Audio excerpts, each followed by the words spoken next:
यानंतर वळूया पुढच्या बातमीकडे। बातमी आहे धाराशिवमधून। धाराशिववर दुष्काळाचं संकट आहे आणि हे संकट दूर व्हावं, पाऊस पडावा यासाठी महादेव मंदिरात शेतकऱ्यांनी महायज्ञ केला।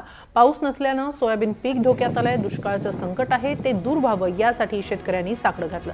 यावेळी मंदिरावर कलशरोहण ही करण्यात आलं। पाऊस न पडल्यास पिकांवर नांगर फिरवण्याची वेळ येईल अशी भीती शेतकऱ्यांनी व्यक्त केली आहे। याबाबत शेतकऱ्यांशी संवाद साधला आमचे प्रतिनिधी ओमकार कुलकर्णी यांनी। आज श्रावणी सोमवार आहे आणि या श्रावणी सोमवारच्या निमित्तानं धाराशिव जिल्ह्यातील बालाघाटाच्या डोंगर रांगामध्ये बसलेल्या सर्वात उंचावरील धाराशिव जिल्ह्यातील शिवलिंग आहे त्या महादेवाच्या मंदिराच्या ठिकाणी या ठिकाणी मी आहे। या ठिकाणी जर बघितलं तर महादेवाच्या या देवाचं कलशारोहण देखील आज करण्यात आलेलं आहे आणि मागील काही दिवसांपासून जर बघितलं तर धाराशिव जिल्ह्यात पाऊस नाहीये।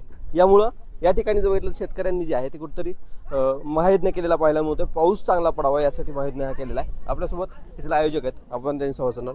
मला सांगा, पाऊस पडत नाही, आज नेमकं काय कसली पूजा केली नेमकं? पाऊस पडत नाही, दुष्काळ पडलेला आहे।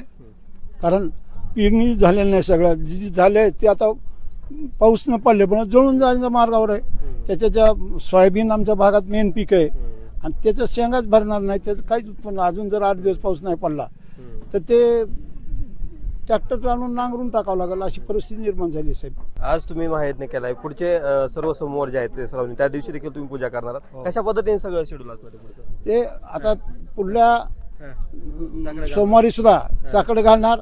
आमच्या या ठिकाणी जे महायज्ञ केलं हे शास्त्रीय देवळालीचे महादुर शास्त्री चिरंजीव प्रकाश महाराज यांनी महायज्ञ केलं। पुढल्या सोमवारी सुद्धा आम्ही अशाच प्रकारे जास्तीत जास्त वेगळ्या प्रकारे आणखीन करू। पाऊस पडत नाही, पिकांची काय परिस्थिती आहे? सध्या पिकं सुकायला लागलेली आहेत, त्याला पावसाची फार मोठी गरज आहे।